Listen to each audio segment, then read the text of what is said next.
Hi, Helen. How are you? Oh, can you hear me?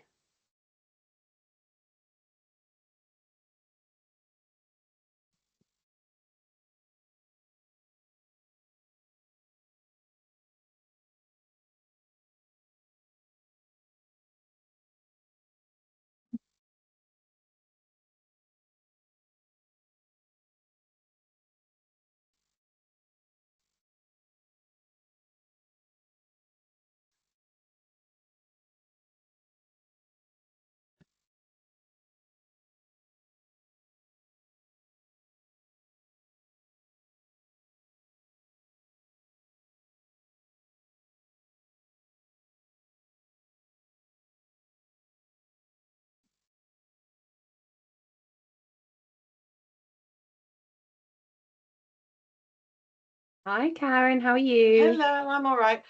Is my background the right way round? Uh, Hard to tell, but Doesn't matter no. as long as it's just because I had a weird background on yesterday and I changed it back, and then I didn't know if it was on the right one or not, but it's fine. So I can't actually see your trusty No, I know for logo. some reason it's got on widescreen, but oh no, I've just turned myself off. That's not the best thing. It doesn't matter as long as it's just my plain background. That's all right. I'm back to normal. I've been doing a Excellent. bid, so it was just a bit of a Ooh, happy? Need to lie well. down? It's been submitted, so it's gone. So we'll just wait and see. Got to wait till September now. So Oh, nice. it's a hard month, and then waiting months for the commissioner to make up their mind. Exactly. That's tricky. I don't think Helen can hear us, which is also tricky. Um, Right, well, I'm here because it's a oh, complete nightmare trying to you get are in here. because it was set at 2:25. So it is at 2:25. And Um, and I've had to leave the other call. I don't know what I'm doing at the moment. I'm in a bit of a mess. can you hear me? Yes, I can hear you and see you. Amazing. Wonderful. Okay, so the reason for that is because the session itself starts at 2:25. So if you want to go back to the other one, now we've confirmed you can hear me, and listen to the last few minutes of that session, then absolutely feel free to, because you're double hatting as a delegate and a Well, it's presenter, aren't really, you? really important about NHS proxy access. So many carers are interested in that. So if it's possible, can I go back into that, Nicola? Yeah, Or do you absolutely. want me So to stay in here? no, if you're comfortable, you go back. Now we've confirmed that I can hear you and you can hear me, then we're good. So if you join at like 24 minutes past, then that'll be fine. Okay, all right. I'll leave now and rejoin. Perfect. See you in a second.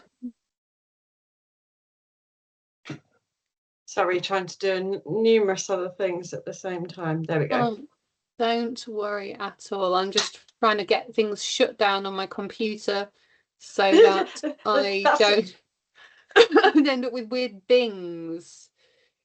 I've got hundreds of things open from the last 2-3 weeks of doing a bid, so God Oh, knows what I've got open about them. And I've got my laptop decided to shut down halfway through, so I've got document recovery on there with about 50 different no. files. Oh, I bet you cried. I There's would have Nuria. cried. Oh, We Tim. cry all the time here. Happiness, tears of joy, tears of Oh, tears frustration. of everything. Exactly.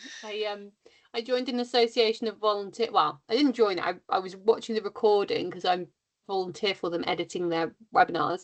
An association of volunteer managers session the other day. I'm Oh, really? going to share some information on the Futures platform. So the University of York and the University of Leicester have done some research. I don't quite know what triggered it. I've missed a step in this about emotions in volunteering, but it's more from the volunteer manager's perspective. So the session I was watching was sort of about keeping things in perspective, I suppose. And it was talking about like the paradigm that all volunteers are saints and therefore no one can ever be frustrated with them, when we all know that volunteers come from all walks of life and all walks of being frustrating. And it was just a really fascinating that someone had taken the time to sort of look at it and look at the experience of being a volunteer manager, and actually it's really flipping hard.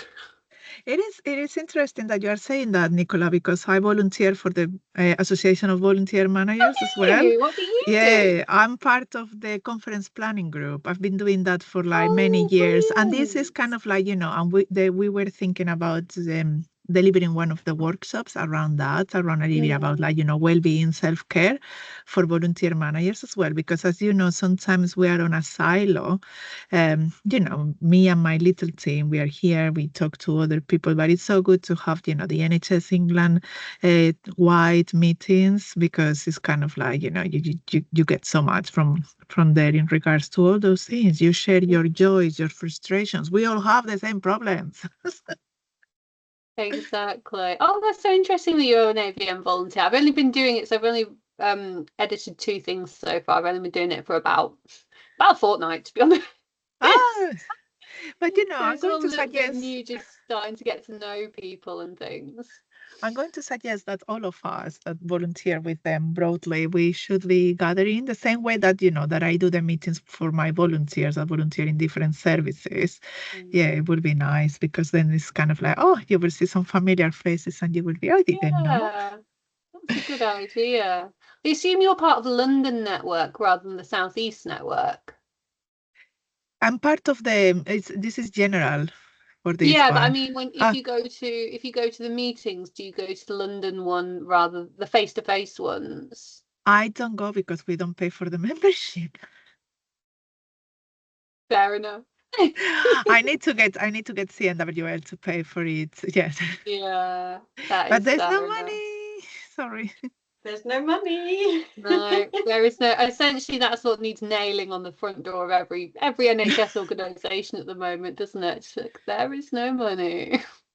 Yeah, unless I met with someone that works for the, they don't work for the NHS, they work for the charity, and yeah, they are the only ones that have money. And that's, oh, hang on, my phone is not on silent. That's awkward. Yeah, I that's agree. not an even picture, is it? Some of them are doing rather well, and some of them are not doing so well. Yeah. There we go. Hi, Sharon. How are Hi, you? Sharon. Is everyone all right? Yeah, good. Thank you. Ready and raring, I think. Just about, hopefully. Just about. At least it's not so hot today.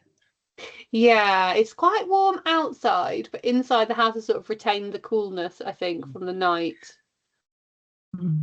Did you get any rain around your areas? Yeah. Got loads. Yeah. I was dreading my daughter saying, I'm not working to school this morning, it's raining. I I was like, you are walking to school, that's it. Oh no. Didn't you get your helicopter, and took her on your helicopter there, yeah? And then the face I got when, can you walk home because I'm in a meeting? Huh? Huh? Oh, What does that mean? Funny. Yeah, I know. You'd think I'd like offered to kill her by that stage. Yeah, I've got to walk, really. Oh, have you seen the email from Joe, Monica? Nicola, sorry, my God, I don't know No, what what to did Joe say. say? That she's in a different meeting. For some reason, she doesn't have this meeting, so I think she went to the main conference. Let me just copy paste this. Oh, Copy. thank you. Yeah.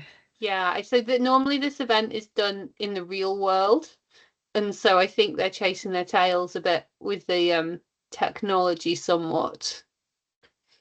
Yeah, we are on room 5. Joe's waving. I there she is. I am a mad headless woman today. That's all right. Crazy, crazy, crazy. So, I see there was an email from Helen saying she was in the room, but nobody else was. So I joined and spoke to Helen, so she's bobbed back into the main room to Perfect. listen to the rest of the proceedings because she's double hatting today. Yes. Because she's both a delegate and a presenter. So I said just bob back. Perfect. That's all right then. Because yeah, we confirmed that she could hear me and I could hear her. And that's Perfect. essentially all we need from Helen. So, Sharon, do you want to just test drive the slides and make sure you I was going can? to say, can I test drive? Have a Yeah. little test.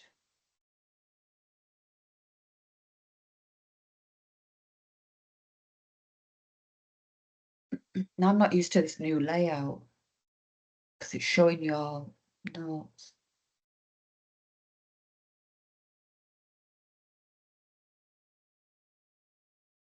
I think stop sharing a minute.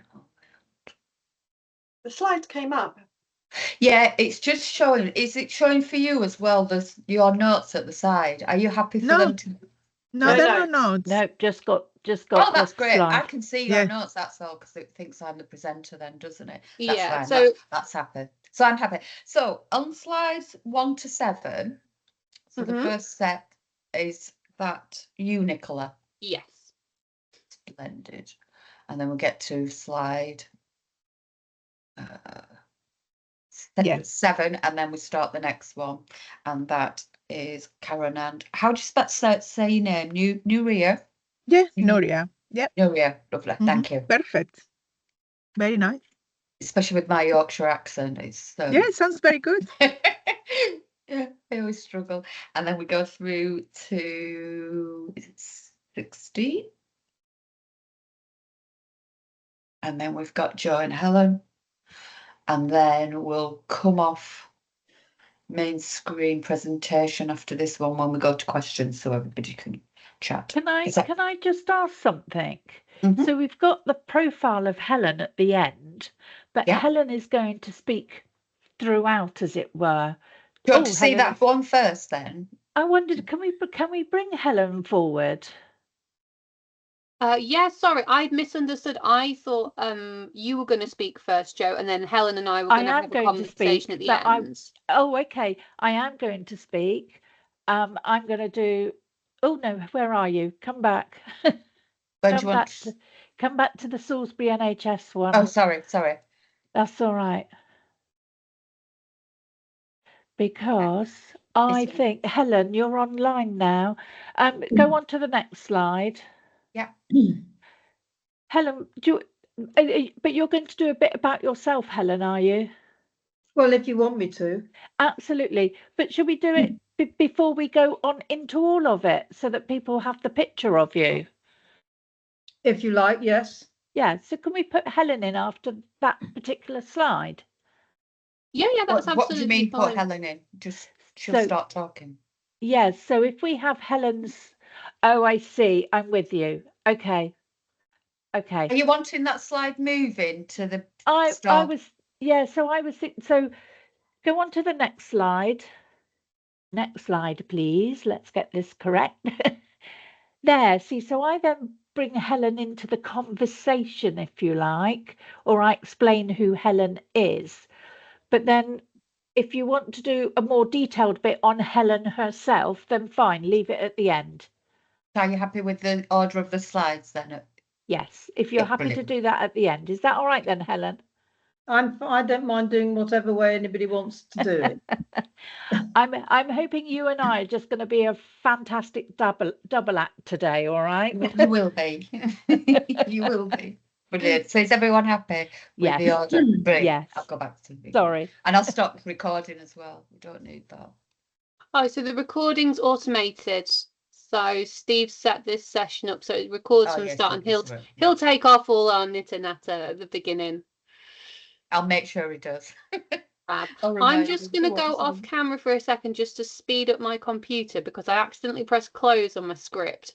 And I need to get it to come back on the screen in the next 4 minutes. Don't panic. You're all right. These things are sent to test you on just before a presentation. Oh, always. Always, don't they? Doesn't matter what prep you do, there's always one little thing that comes and just tests you out. Exactly. Sharon, when moving the slides, would you like us to tell you, or can you please move to the next slide? What I tend to do is read them along when I'm doing them, so I get a sense of if you feel I'm not doing it or I should have moved, then please just shout next slide. No, yeah, I will happy just, for you to just shout at me. I will just say that because probably I'm not going to be looking at the screen, but for the first one, there is a blue one, and I'm going to be talking on that blue one that says check-in and chat, and this introduction, and then the next slide is when Karen enters. The other ones, exactly, you will see the flow as we speak. Yeah, but for anyone, just feel free to shout. Just Thank move you. the slides on. Quite happy Yeah, for you. it gets like really. Oh, it gets like, some of the next slides slide, are obvious slide. though, aren't they? Because you can see the bullet points. Do you know how many people have booked onto this session? No, I don't actually. So I know that the conference sold out. It used all of its allocation, and I think there's 5 or 6 breakout rooms. So I assume we'll probably have about 40 people.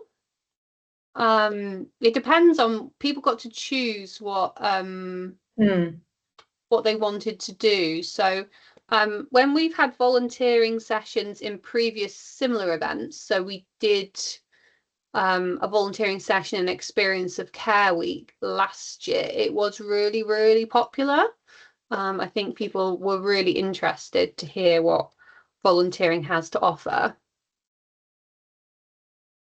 I was just on, because I've been on the call all day, and I was on one a little bit earlier where we talked a lot about supporting working carers and members of staff, not just in the NHS, but it was really good, and lots of people attended, very powerful. And some organisations, they're just, the way they support their staff is just unbelievable. It really is. I feel sometimes in the NHS it puts us to shame. Some of the local authorities, absolutely amazing. Amazing. I must Hopefully admit, it'll give people food for thought. Yeah, I've been seeing some of the chat pop up, and even just from catching some of the chat, it seems like it's been a really good event, Helen. Would you say, would you agree? I mean, incredibly powerful. Some of the speakers, they just had a young girl, a young carer who cared for her brother until he died. I mean, God. She was fantastic, wasn't she? She's a force to be reckoned with herself. She's really going to achieve things, isn't she, for sure? Yeah. There's loads of stuff going on out there. I just wish that the whole of the NHS took on board everything that everybody was doing. I really do. It's such a shame they don't. Yeah, definitely. And hopefully events like this can chip away, and the whole point of this session is to amplify what you're doing, so that if we get one more carers cafe somewhere else, ideally we would love them everywhere, then that's a job well done. Or one more member of staff understanding what a carer actually is. Absolutely. And listening. Yes. Definitely. My family are just entering a quite complicated carers life stage, I think, with my grandparents, and it's fascinating watching just even the early stages of this be peppered with challenges as well as successes. Yeah. I've just been supporting both of my daughters-in-law through caring for their parents. So I'm training my sons now to know what to do. Oh, that's a good idea. To look after you, Helen. Yeah, absolutely. Perfect.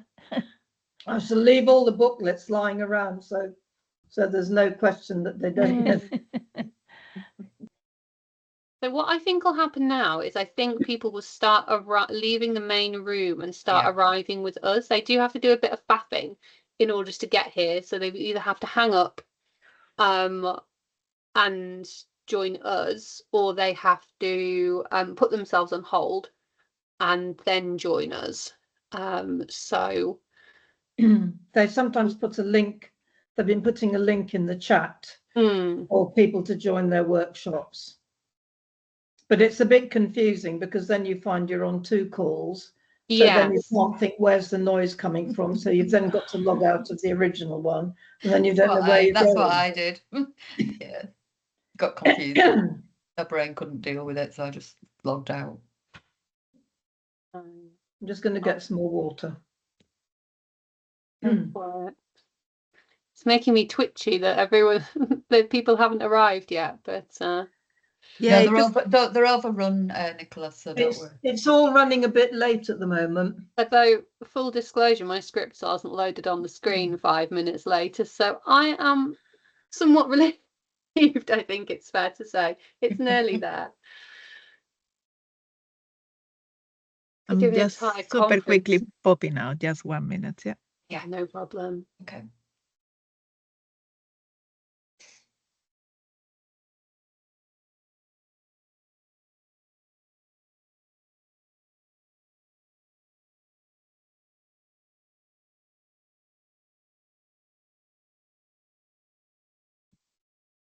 Have you all been to these annual conferences for the carers team before? No, so I haven't, because our teams were separated until I think maybe that we just merged for the last one. Yeah. So yeah, it's a great opportunity to learn a bit more about different parts of what our team do, and the team have got such energy and passion, and Yeah. do an absolutely wonderful job. Have you been before, Helen?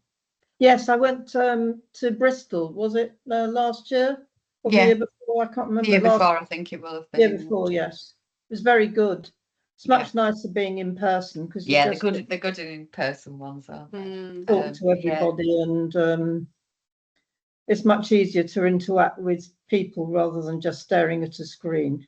Yeah, definitely. And you get to walk and the around stories that you hear, the more powerful, aren't Yeah. they, when they're face to face? That's for sure. Absolutely. Yeah, no, I like them. I think they're really good. And they do empower you, and the energy's always been really good. And you have a nice lunch. You do when you used to do when you went to a. But yeah, because I used to work on the carers team, the national team, before the did you? restructure.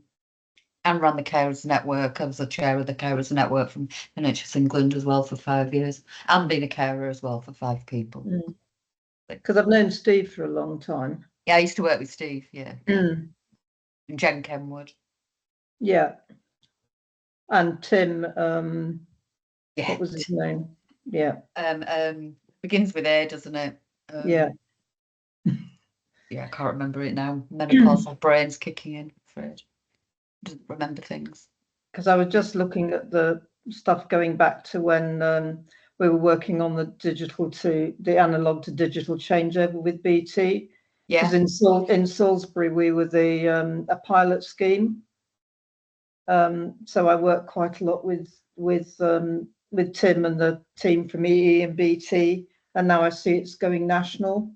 Yeah, no, he's great. He's always really good. We used to use him a lot for a speaker at some our carer events, because he was just great. He did a lot with social prescribing, didn't he? Carers. Mm.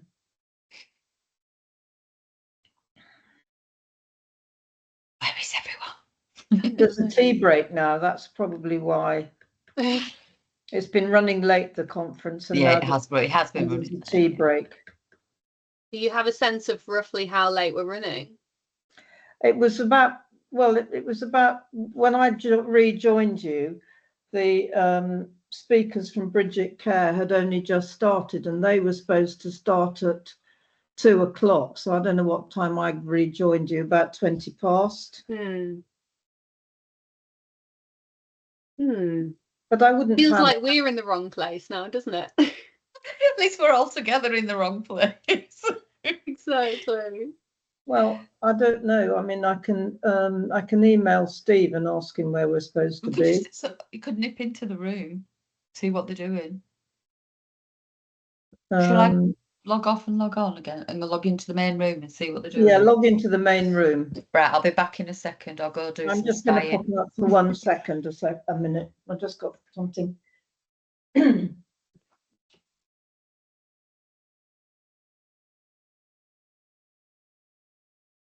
I've got a script, so it's well worth starting 6 minutes late. Oh dear. Do any of you have something straight back to back with this?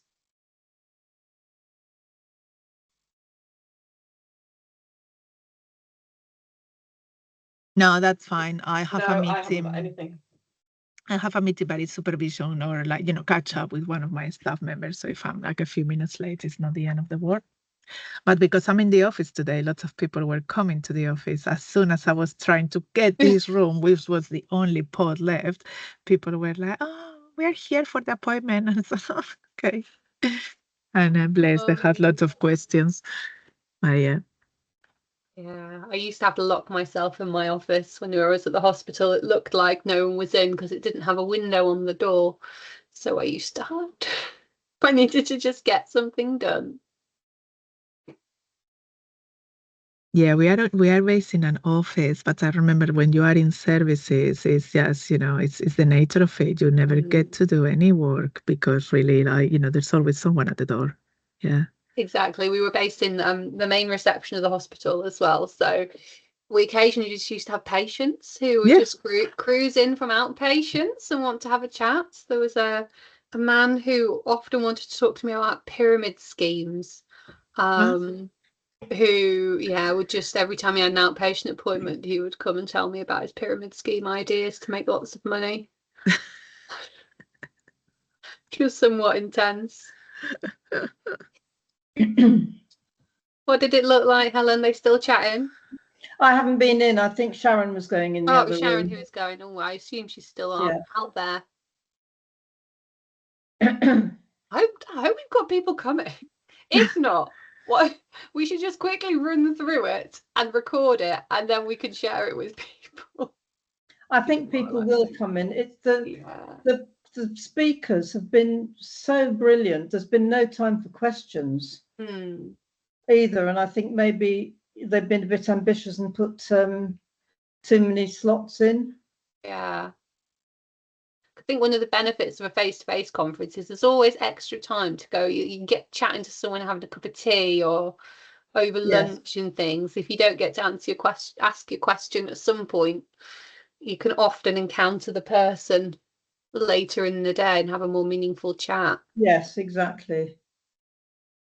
But I think I don't want to log out and then try and log back in again, because that always seems to take time. And get stuck. Yeah, that's how I feel. I've got my script. I've got all of you. I just need Sharon because she's got the slides.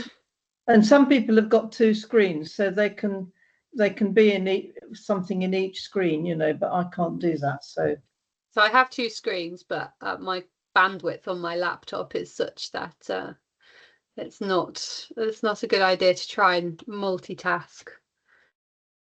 No. Where's Sharon gone? She's probably had to go out and go back in again. I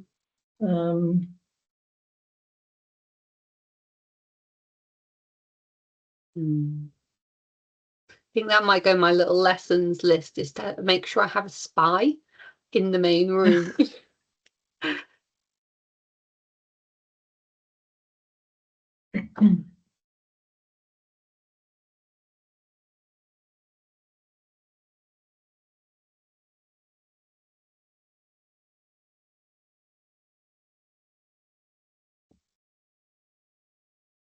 Are you back, Sharon? Oh, I couldn't get back in. I've had to log back off. I just got a black screen and my mouse won't work, and I've just been a mad panic. They were in full swing still, so Oh my goodness! Don't panic. Yeah, don't panic. Oh dear. I think it's. We might need to reduce. We might need to think about reducing or speeding up a bit just to catch up with time. Because what are they? 10 minutes late already. So don't feel you need to waffle if you don't want to waffle. I'm not sure I have the ability. Not that you waffle. I meant that in the very technical and professional term of waffle. Oh, amazing. Oh dear. No, that's fine. And I'm going to be making it clear that this is it can be just the beginning of a conversation as well. Like some people will know lots about volunteering, some people will know nothing. So we're not going to resolve that in 45 minutes. Right, I need to find my email again now.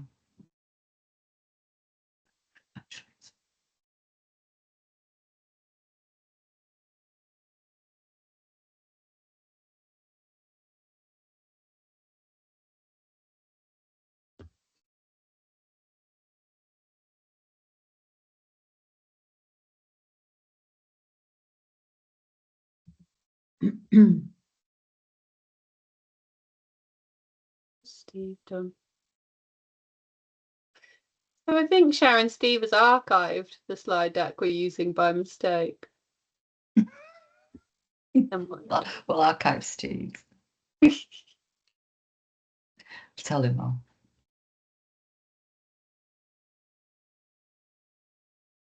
The chap who's sort of chairing the conference from the Carers Trust said that he doesn't mind now that we're running over time because everything's so interesting.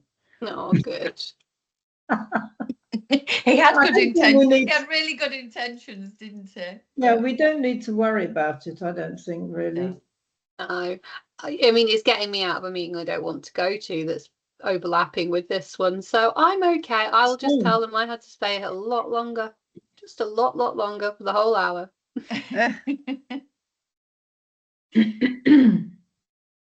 This is by far and away the most interesting thing I'm doing with my day.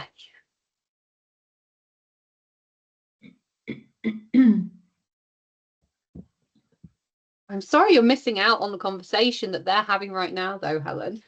We'll be Everything's being recorded, so you'll be able to catch up. It'll be recorded, and I do know about Bridget Care because they sit behind our carers ID card in Wiltshire. Oh, brilliant!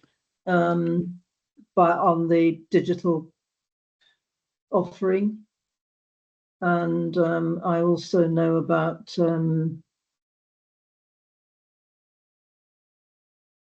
Mobilise. So I follow them, both of them, closely on emails, social media. I'm in their groups as well. They're very good, but excellent. In Wiltshire, we have what's called a carer's ID card, which looks like a credit card, and you can have an app on your phone. And it means that if you're in a caring role and it has on it the details of a sort of emergency contact in case something happens to you, and then sitting behind that, registered with Wiltshire Council, are the details about the person that you care for.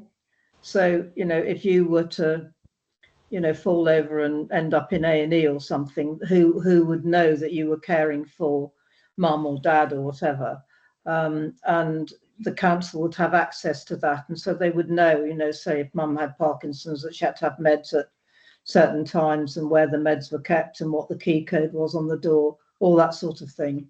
And if you use the app looking for support and help, it takes you through to Bridget Care.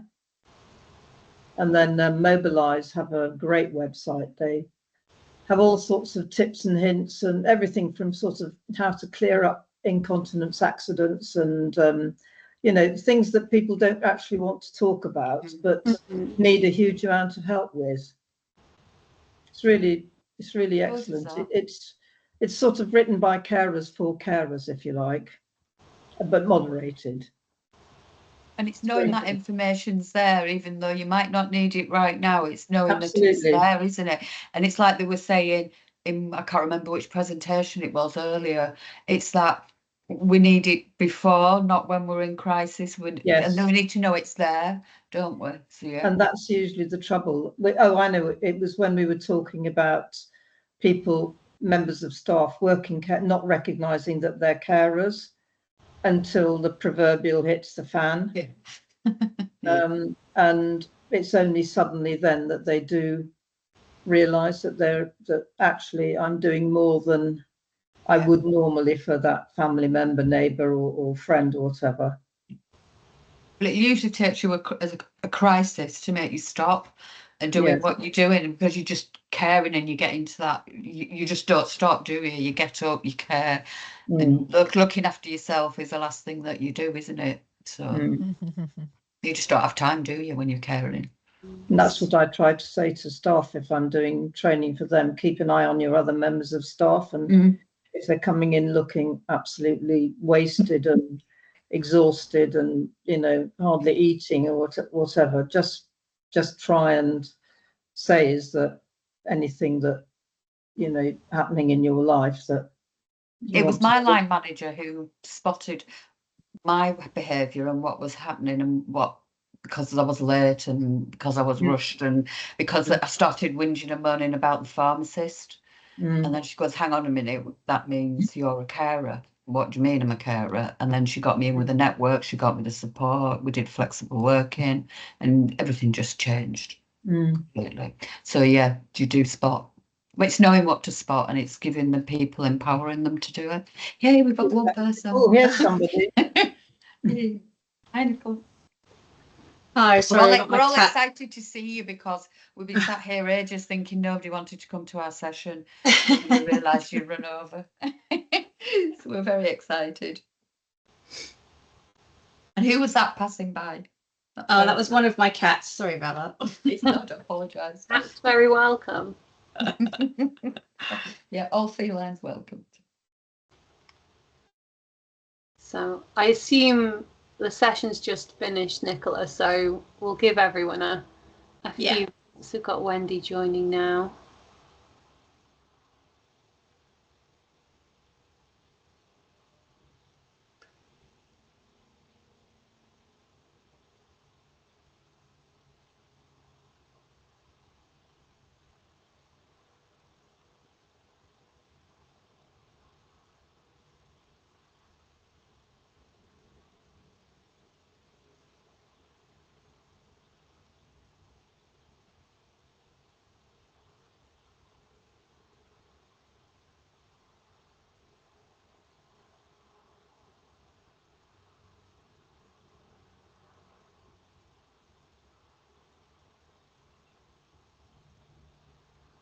I think we probably need to give it a couple of minutes, don't we? Because if it's running, then people haven't had a chance for a break. They'll be running to the toilet really quickly and grabbing a quick brew.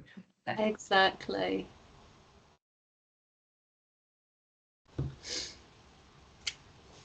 I think we'll have quite a few more people joining us. Yeah.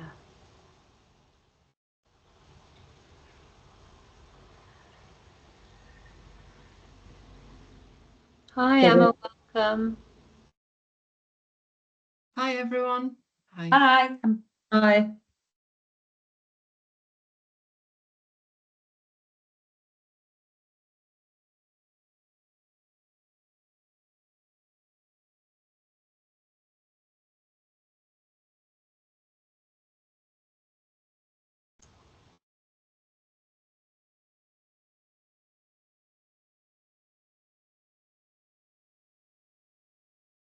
Of course, when you're meeting in person, you've got to take time to walk from one room to another or one area to another, haven't you? So,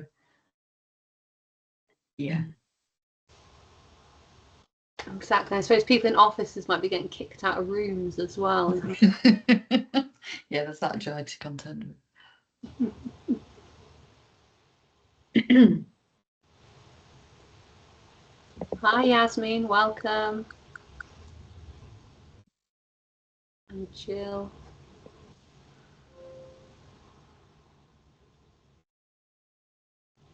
We'll just give it one more minute.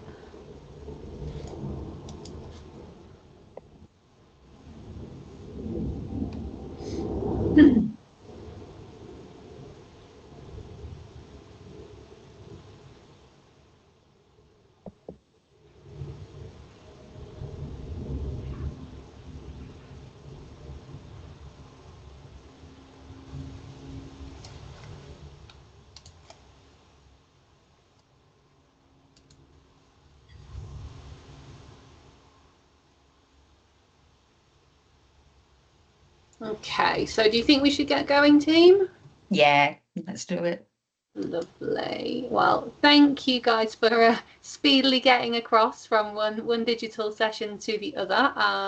So welcome to our session today on how volunteers can provide support for unpaid carers. We're very pleased you can join us, and we'll keep waiting for people to, we'll keep having people come and join us as we go along. In terms of housekeeping, it's a standard that you've experienced for the rest of the conference. So if you can keep your mic off, use the chat for questions. We will answer them all at the end. We've got a dedicated Q&A towards the end. And this session is being recorded, so if you want to have your camera on or your camera off, that is absolutely up to you. And we do have a functionality to use live captions. If you click on the More menu on Teams, then you'll be able to find the information there on how to add that. So Sharon is going to share our slides, and we will get going.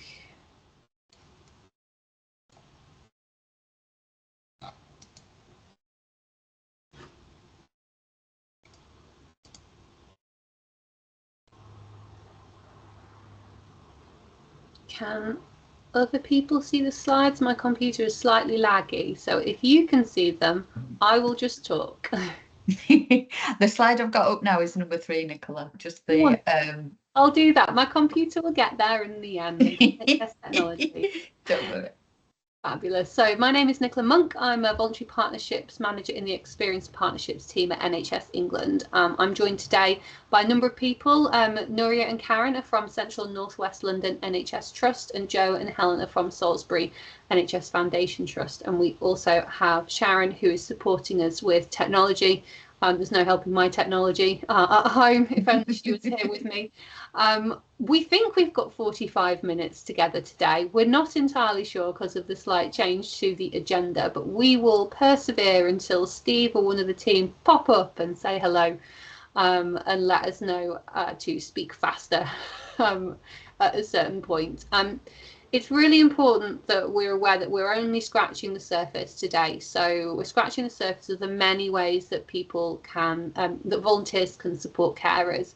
And we're also only just scratching the surface of what volunteering is and what volunteering does in the NHS. So the models you'll learn about today aren't the only models out there, but we hope that you'll be inspired by them and that they'll give you a realistic view of what it takes to run a thriving volunteer programme, both the opportunities and the challenges, and how they can support carers. First, I'll give you a little bit of background about volunteering in the NHS. So volunteering has been part of the NHS since its founding, and it's an integral part of healthcare. Volunteers come from all walks of life. In NHS trusts alone, we have got almost 72,000 people. Some of them are young people, some of them are sort of as young as 14, and some are in their 90s and beyond. They're in all of the life stages that fit within that spectrum: working, caring, supporting family and friends, fitting in volunteering around life and everything that they do on a day-to-day basis. And we're really, really grateful for the fact that last year alone we had over 6.4 million hours of volunteering recorded in NHS Trust. So it is absolutely huge. Volunteers support health inside NHS Trust, but also elsewhere in the NHS, in the voluntary sector, in local authorities, in informal ways, more formal ways. So it is a really, really broad spectrum of support and contribution to the NHS. So for some people, it can be a one-off.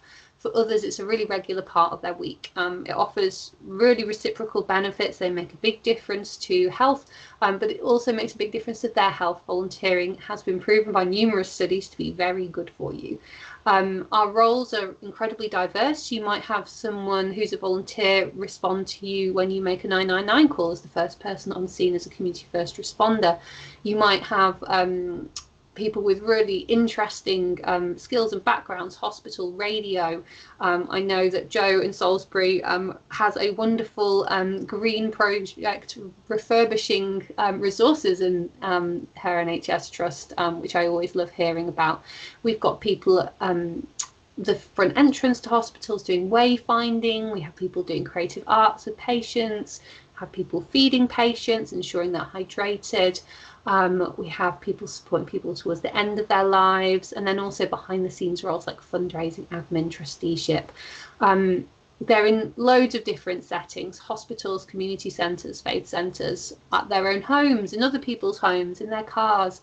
Volunteering is incredibly diverse, and we really appreciate everything that volunteers give to the NHS. We're trying to make it easier for people to find volunteering roles in the NHS and to get involved and support us and find their passion. And so we have a website I'll pop the link in the chat to the NHS volunteering website if you are interested to know more. It's also a place where the charity sector can also advertise health-based volunteering roles. It's not just NHS trusts, so offers quite a broad range of opportunities for people. When it comes to volunteers and carers, I think volunteering really has an extra resonance when it comes to the world of unpaid carers, because volunteers, like carers, bring a different dynamic to supporting people.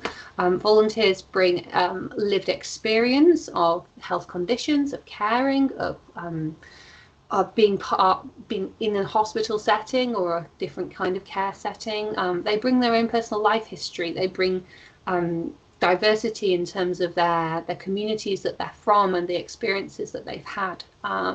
They also give attention to a different set of details, which offers a true breadth of support and care, and that really makes a difference to the really detailed, nuanced experiences people have of care. They also offer peer relationships. People may find it more comfortable to talk to a volunteer about things that are affecting them than someone who has no resonance to their sort of stage of life or day-to-day existence. It can feel quite isolating sometimes, but when you've got a peer to talk to, you feel like they get it a little bit more perhaps.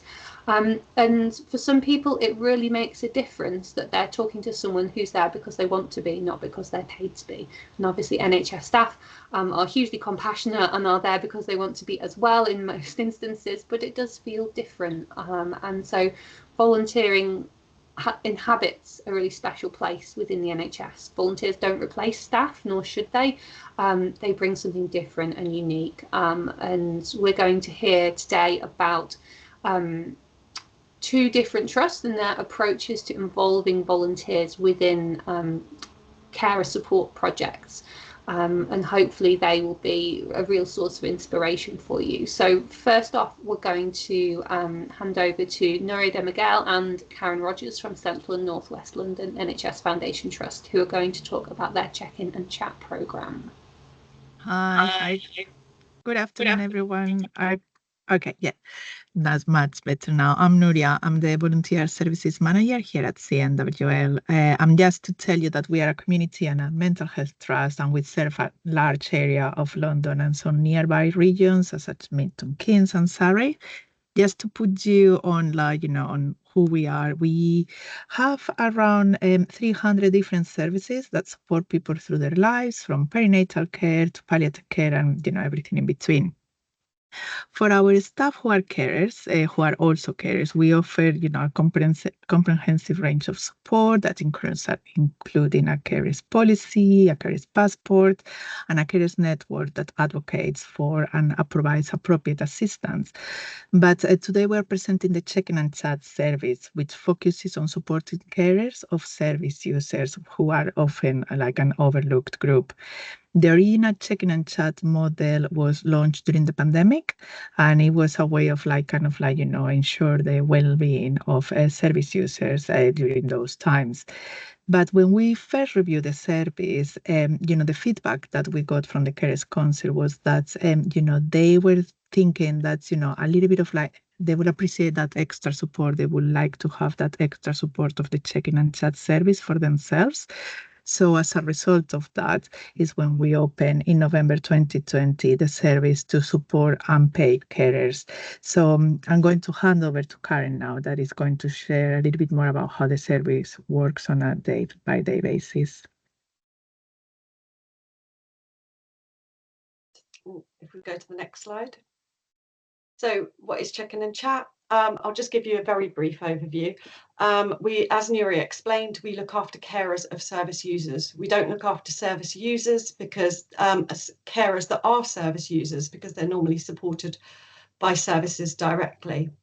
So anybody that is a carer can refer themselves to our service using our website, or staff can refer the carers to the service as well. We have weekly calls that are between 45 minutes and an hour long, and the length of the calls is normally tailored. It's to suit the carer's need. It might be that they just want a little bit of signposting.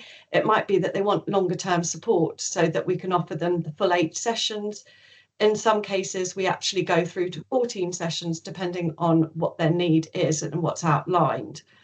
So it's our volunteers that actually make the calls. They are given full training on active listening, just to make sure that they're actually hearing what the carers are saying to them.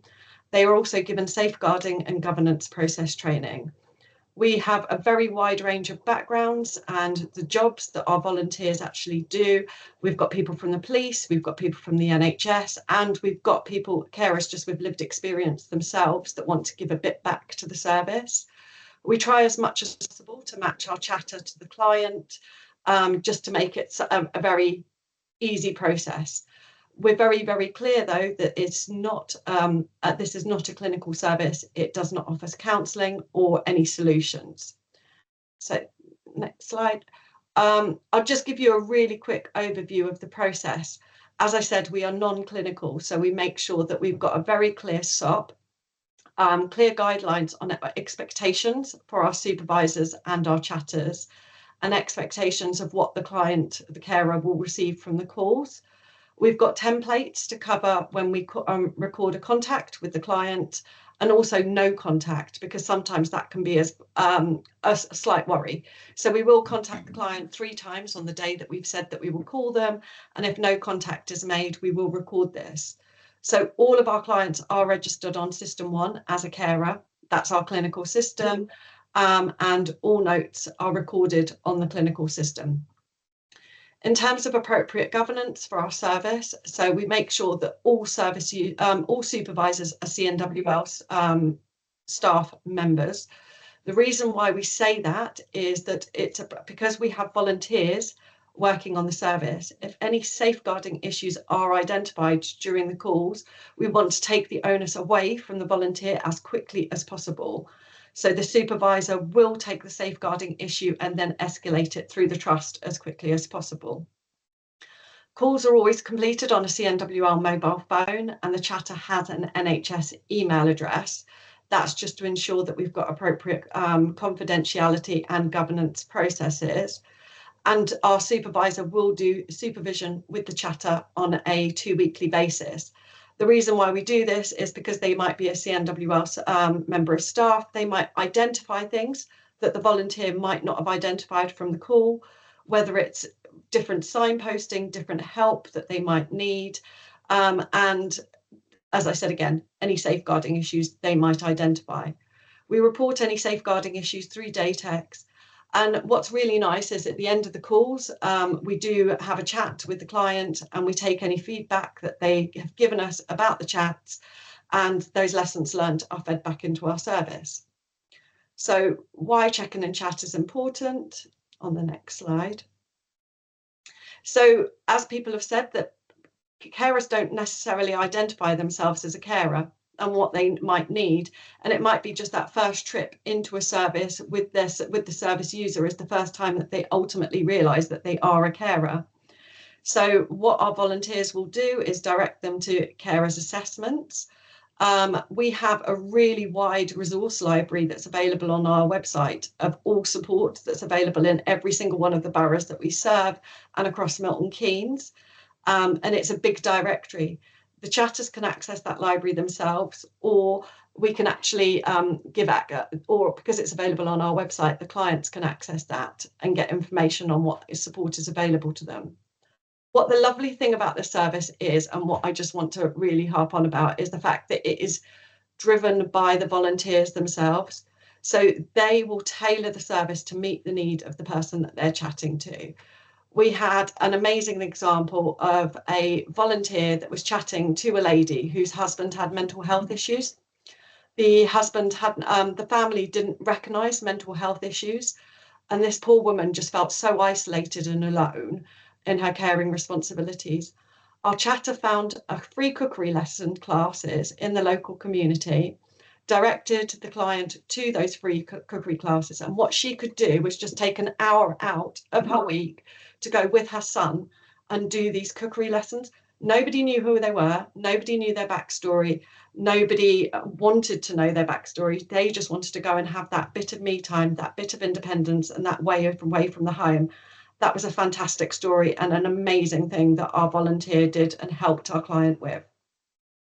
What I just also have to make clear is that our chatters sometimes always want to signpost people, always want to help people. And sometimes that signposting isn't necessary. And one of the amazing things about our service is that it's just that sometimes it's just that listening. It's just that wanting to be there for the client and them just hearing that somebody is listening to them. I'll just hand back to Nuria quickly.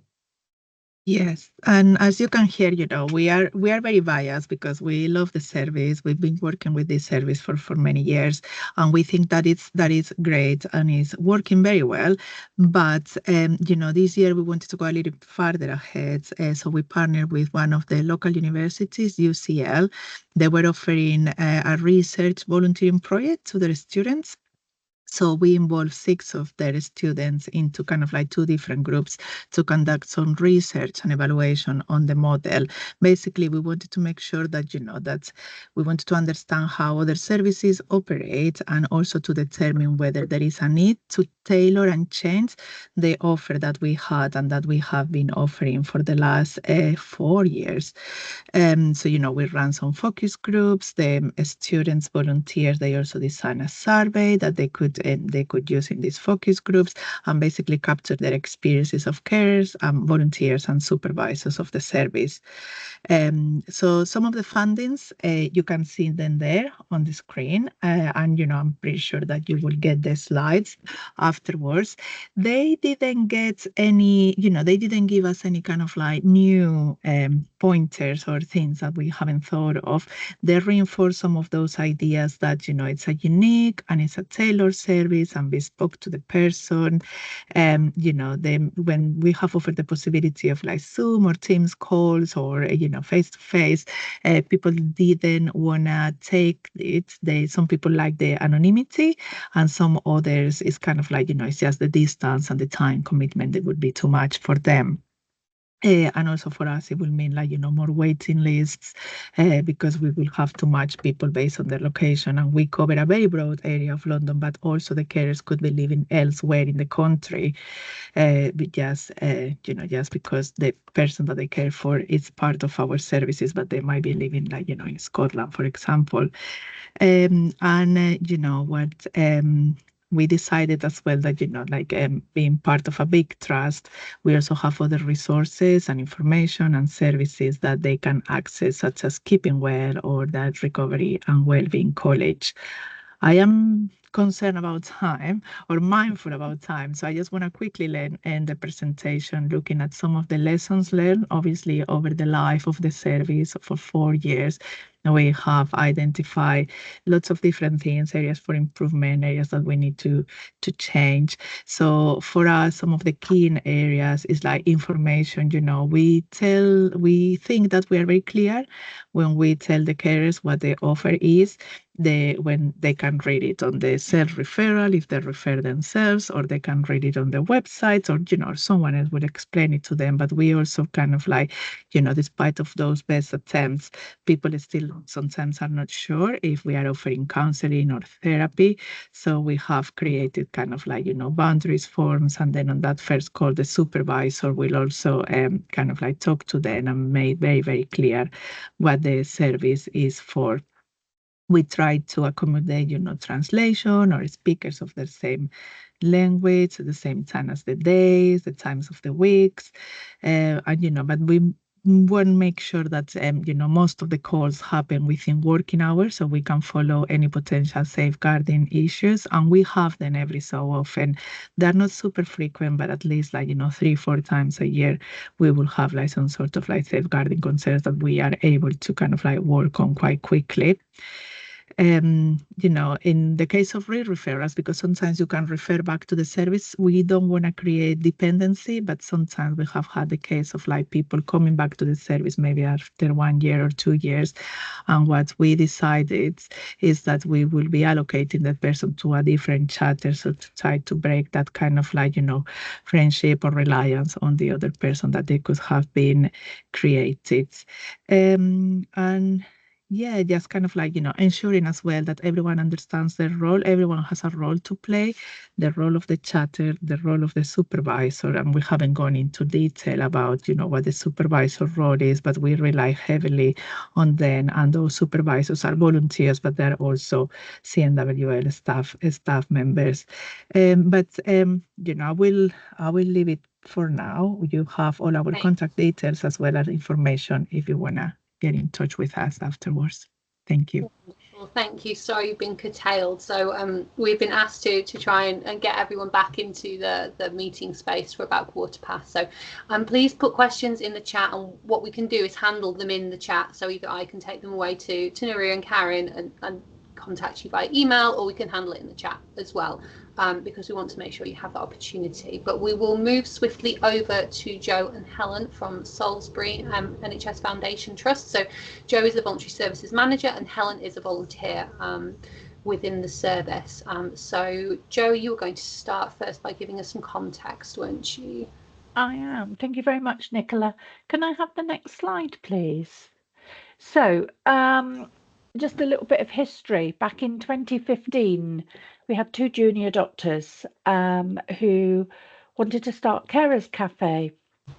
And every time they had a question about something, they ended up always talking to our volunteer Helen, because they knew she was quite involved in supporting carers around the community sort of thing. So poor old Helen got pulled into this 6 months later and has done brilliantly at providing a carers cafe on site. To start with, really difficult, no particular real funds, but the League of Friends supported with providing refreshments until COVID. Now we don't have that support, but somehow the catering team still provide us with the tea and biscuits that we need, and we don't appear to get charged for them. So we'll keep quiet on that one.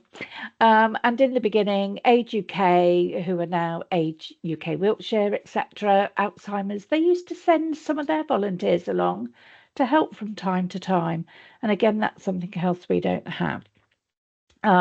Pre-COVID as well, we also had what we called Stay With Me volunteers. And they would go and sit with patients on a ward. I want to say a little bit like your call and chat service. They would sit with patients and chat and perhaps give the carer a little bit of free time to go off and go and get their own food, etc. And, you know, it was very successful, but unfortunately, along with COVID, everything stopped and it has never exactly restarted. Can I have next slide, please? Okay, so we don't just support our patients' carers or the patients that may be carers. We support a much wider group. We support the staff as well. And we have the Carers Cafe, we have a carers policy, a staff policy, and Helen provides training to physios, OTs, etc. during their dementia awareness training, so that we actually put over that message that carers are, you know, they're a good source. They know that patient really well. And we also have what's known as a carers corner in our healthcare library. Helen, would you like to add anything to that? Thank you very much, Joe.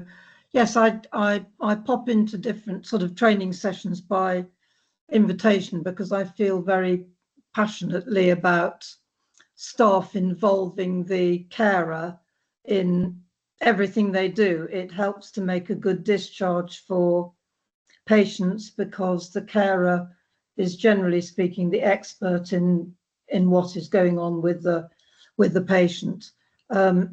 We also have our staff carers network. I don't know if Joe mentioned that yet, where we support members of staff who are in a caring role. And I was on the part of the conference earlier today where we're talking about staff members and how we can support them. And we have a network here. We have a Facebook group. We have very informal get-togethers, and several people have commented that staff only realise they're carers when the proverbial hits the fan, and they think, well, where do I go from here? And they've been sitting on the other side of the table, often saying to members of staff in their department, "Oh, just go and talk to that lady, will you? She keeps asking questions. You know, where's the physio, and where's this, and why hasn't my mum had her meds or seen the doctor?" And suddenly a member of staff finds themselves in a caring role, and they think, whoops, I'm just sitting here saying, why hasn't somebody come to see mum? Where's the physio, etc., etc. So I try to encourage staff to recognise the importance, not only within their patients, but perhaps with a member of staff who may be looking a bit stressed, or comes in a little bit late, or looks, you know, hungry or whatever. Are they suddenly in a caring role? Can we have next slide, please? I think everybody's just been able to read that. So we do have challenges. It appears to be harder to get volunteers. And also with our continual staff changes around our staff, it's about the staff knowing that that service is there for us, you know, that they can direct people to come to the Carers Cafe every Thursday afternoon. And as you can see, we have a full range of literature and support there. And sometimes not all our staff are understanding the concept of why we are there, or shall I say why Helen is there down there supporting that. And we used to have visits to the wards. Ward staff would come and visit to us, and that's all but stopped. Helen, would you like to add some more to that? It's difficult, really, because I can't do everything on my own, unfortunately. I do several other things, and I do have a life outside of supporting carers, and I don't quite know how we square the circle on raising awareness. And we try to have some sessions with line managers where we talk about being observant and listening to the staff. We've got lots of things on our intranet, which is our internal website. We have the ability for staff to register as unpaid carers on our staff employment. It's called ESR. They can register as a carer and have a conversation with their line manager. I don't know, there are so many things that I feel would be really helpful for the staff, but it's difficult with all the other things going on. We have 3 trusts in our area emerging together. As I think a number of people have said, there are all these mergers going on to make large organisations, and supporting carers seems to be fairly low down the agenda. Sorry to sound negative about that, but I do what I can. Thank you, Helen. Next slide. I don't think there is a next slide. Oh, where are we now? Yes, so we're in need of additional volunteers, as we're not always able to hold it every week. Per head of patient experience was the carers lead for the trust. She's now since left. And so our head of PALS is now the new chair alongside Helen as well for our staff carers network, etc. Next slide, because I'm really conscious. There you go, Helen. So at this point, we were hoping to have enough time for quite an extensive Q&A with Helen. So because we have now been pushed for time to the sort of squeeze that out, if we could sort of, Helen, if you could give people 1 or 2 pieces of advice about if they were thinking of involving volunteers in carer support activities in their organisation, be it NHS or otherwise, what advice would you give to them? As just kind of bring us to a positive end of kind of where people could go from here, I think.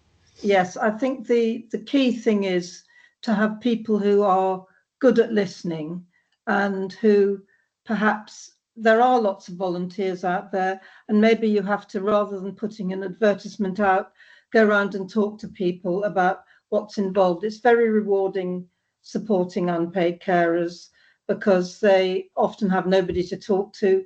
You're not wearing uniforms, you're not wearing, you know, theatre gowns.